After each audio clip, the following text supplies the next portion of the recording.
Hubungan antara Nikita Mirzani dengan Loli hingga kini tak kunjung membaik.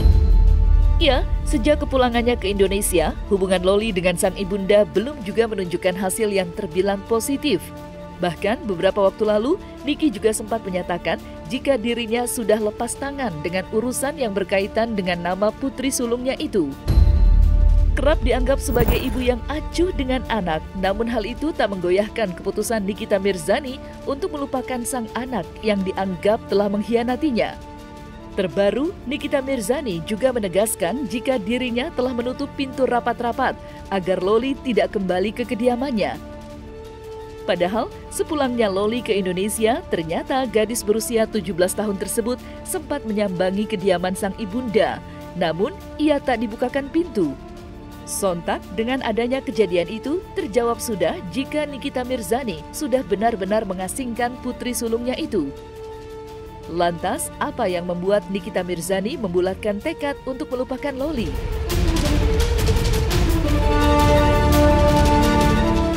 Kita jam 2 sampai sana karena dekat posisinya rumah sama rumah kita.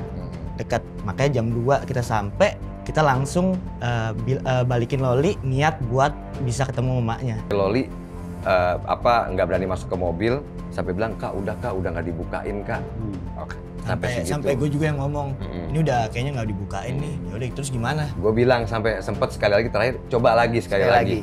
Oke. Baru kalau memang udah, nanti coba lu balik lagi ke mobil. Baru pas dia balik ke mobil, Kak bener Kak udah nggak bisa. Gue lihat posisinya Loli itu, gue ngelihat dengan mata kepala gue kasihan sebagai manusia ya. Ngelihat perempuan umur segitu, nggak dibukain pintu, masa gue tinggal. Nggak tahu ya ngomongin atau enggak, tapi buat gue tuh orangnya gini, Dan. Gue tuh orangnya gampang sekali memaafkan. Tapi kalau udah sakit hati, kalau gue udah bilang tidak ya tidak, mau apapun yang terjadi pasti gue enggak. Tapi untuk menjadi balik lagi ke gue atau ke rumah, bersatu lagi seperti layaknya anak dan ibu, tidak bisa. Yang gue takutkan itu ya begitu, nanti ketika misalkan dia balik lagi ke rumah, terus gue lagi kerja keluar, terus nanti dia nge-brainwash kedua anak gue yang masih polos ini, ya itu ketakutan gue. Gue gue nggak mau terlalu mikirin, soalnya anak gue tuh bukan cuma dia, gue punya Aska, gue punya Arkana. Betul. Masih ada 2 lagi, kalau gue puyeng ke situ 1, nanti kasihan dong anak gue yang 2. Kalau bisa ya jangan pulang, karena gue nggak mau anak gue yang 2 orang ini terkontaminasi gitu.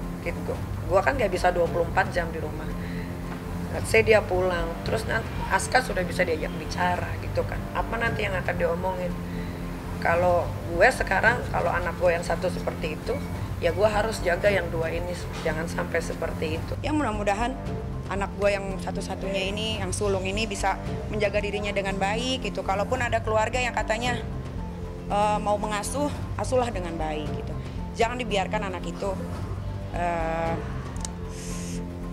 dengan kehalusinasiannya gitu. Saya tuh sekarang bukan sedih tapi saya kasihan gitu kan, kayak ini anak butuh pertolongan secepatnya, tapi kalau bukan dari dirinya sendiri siapa yang mau bantu?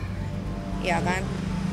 Sekalinya ketemu orang barunya mensupport kehaluannya juga. Makanya kenapa gue tuh cari uang, susah payah, malam jadi pagi, pagi jadi malam, buat gue tuh semua itu kan gue perjuangkan untuk anak-anak gue kelak, supaya nanti mereka mendapatkan kehidupan yang layak, pendidikan yang tinggi, bisa membanggakan orang tuanya gitu kan, sekelilingnya, keluarganya, itu aja sih. Cuman ya itu dia, kalau karena sudah terkontaminasi dengan hal-hal buruk, ya gue mau apa? Namanya anak 15 tahun, masih labil ya kan, nggak bisa kontrol emosi, terus dia yang senang banget karena dia jauh tidak bisa dikontrol sama ibunya. Biar bagaimanapun dia kan anak gue ya. Suatu saat dia pasti akan cari gue. Siapa yang akan membantu kehidupannya dia kalau bukan ibunya? Ya, walaupun gue disakiti, tapi gue tidak akan menyerang yang namanya darah daging sendiri. Ya, biarlah dia mau bicara apa.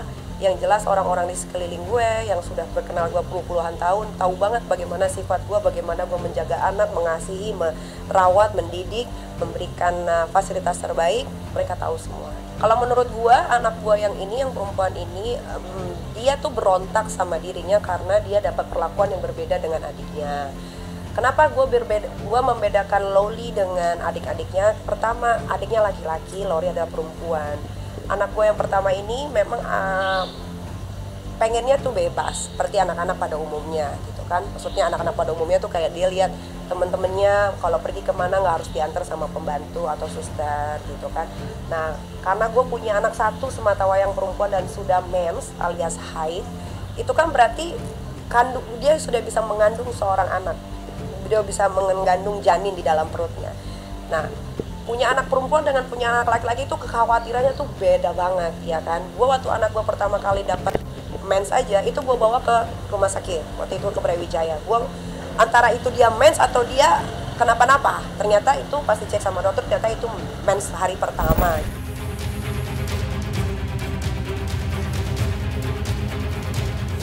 Adapun masalah ini mencuat, nama Fadel Bajideh yang merupakan kekasih Loli pun ikut terseret.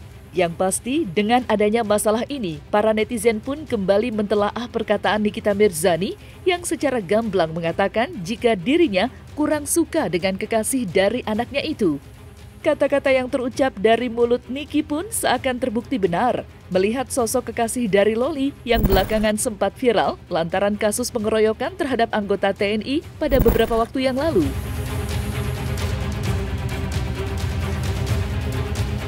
Tiba-tiba viral, langsung ngatain Fadel tukang semir. Langsung Fadel, ini kenapa sampai ke sosial media gitu? Oke. Pokoknya yang kita ngupload video ya, yang upload video katanya yang di sana itu. Nah, sempat pas habis dari situ, komenan udah bilang tuh tukang semir. Kita nggak tahu. Padahal nyari dong tukang semir dari mana nih? Oh, dari ibunya Loli ternyata. Gue bukan menganggap rendah orang ya, tapi yang namanya orang tua pasti pengen yang terbaik dapat jodoh untuk anaknya. Ya kan? Gak mau lah, gila gue udah susah payah kayak begini. Gak peduli saya mau dia pacaran sama tiktoker kek, tukang semir kek, tukang bangunan sekalipun, saya udah gak peduli, sudah tidak peduli. Ngerti nggak namanya diikhlasin? Ya udah, ya ikhlas, udah mau bagaimana? Kecewanya saya udah terlalu tinggi sampai akhirnya keluar kata-kata ikhlas. Kalau pada akhirnya ada orang tua yang belum menerima kekasih anaknya, seringkali karena faktornya si orang tua punya perspektif sendiri nih dalam melihat atau menilai pacar si anak gitu, yang mungkin berbeda perspektifnya dengan si anak. Tidak ada yang harus disesali dalam hidup. Itu namanya fase dimana kalau kita menyesali hidup, harusnya gua nggak begini ya, harusnya, berarti itu kita nggak bisa belajar dari apa yang kita ambil saat itu kan. Nggak ada yang disesali, tapi mungkin lebih dijadikan pelajaran aja. Oh berarti Nikita kamu nggak boleh begini, kamu tuh harus begini, berteman juga jangan terlalu bagaimana banget gitu. Jadi ya belajar dari situ aja, dan alhamdulillah 12 bulan ini ternyata bisa dilakukan dengan baik gitu kan. Nggak ada laporan polisi, Instagram juga nggak huru-hara, isinya baik-baik saja. Bahkan sampai orang-orang sampai kayak bingung, kok bisa sih Nik sampai 12 bulan begini? Ya bisa, karena memang aslinya Niki kan nggak terlalu into banget sama sosial media biasanya kan, karena kan Niki punya orang yang untuk posting di sosial media gitu.